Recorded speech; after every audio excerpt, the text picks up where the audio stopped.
Halifax Public Library's Human Library. I'm Jen, and I'm the librarian intern for the Duggan Creative Studio at Halifax Central Library. Kids ask, why does it rain? It rains because clouds are formed when water vapor rises into the air and condenses into tiny particles of dust. When billions of these droplets come together, a visible cloud forms. Over time, the cloud attracts more and more water to itself. When the water droplets make the cloud heavy enough, gravity pulls them down to the ground as raindrops. We're also going to make our own rain cloud in a jar so that you can see a demonstration of how it works. You will need a jar with a lid. You'll need some water. You'll need shaving cream. And if your shaving cream is the gel kind, then you will also need a bowl and a spoon to whip it to make it more fluffy. You'll also need food coloring, or it would be ideal if you have food coloring or something to dye your water with. And you'll need something like a medicine syringe or an eyedropper or straws, something that you can use to squirt the water into the rain cloud. You have gel like we do. The first thing you need to do is to put some in a bowl and then whip it to make it fluffy. So can you help Mommy? Can you whip this?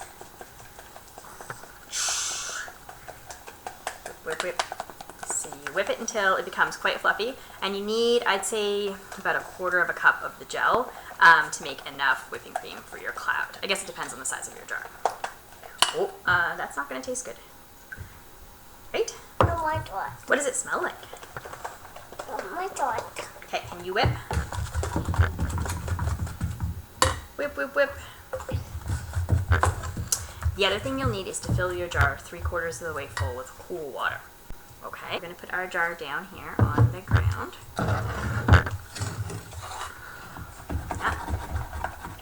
And now that we have a fluffy cloud, we put the cloud on top of our jar.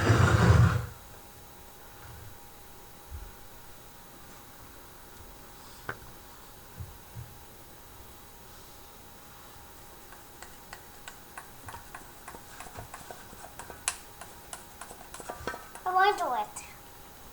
Okay. Yeah, you stick it in the jar, okay? Look at that. I want to do it. I need something. It needs something. I need this one. Yeah, it's going to turn into one like that one, right? So now what we need to do is make our rain cloud. Open. Pack it in. We're not going to do that one yet. Now we have our jar with our fluffy rain cloud on the top. And what we're going to do is dye some water with the food coloring. And I would dye it pretty dark. It makes the best effect if you do.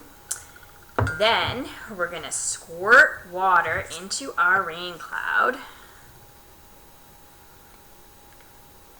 Like this. Look at that.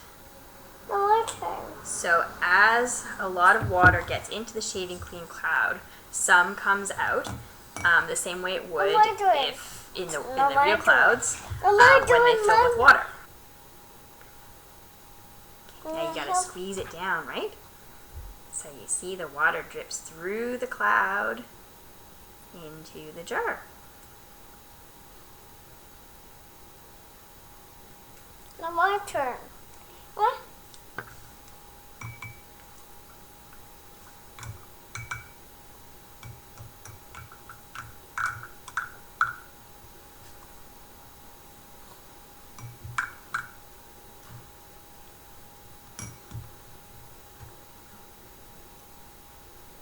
If you're using straws and you have a younger child, I would practice with them a little bit before they get the colored liquid, because it will take practice for a younger child to suck up the liquid into the straw and move it into the jar.